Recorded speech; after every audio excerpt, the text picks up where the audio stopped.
തെറിച്ചവരൊട്ടാകെ വാഴണ കൊട്ടാരമാണിത്. പെട്ടാൽ പെടും അത് കട്ടായും, എട്ടിന്റെ കൂട്ടുള്ള കൂടാരം. തരരരരത്തേ മടിയുടെ മലയോരത്ത് ധ്യാനിച്ചിരിക്കുന്ന സന്യാസി, ചുമ്മാതിരിപ്പിന്റെ അഭ്യാസി, ചോരത്തിളപ്പുള്ള തോന്യാസി.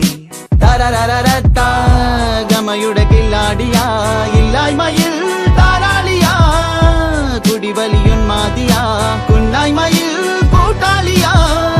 ഭാവികളില്ലാത്തൊരീ ഭൂതങ്ങളായി വാഴുന്നിതാ.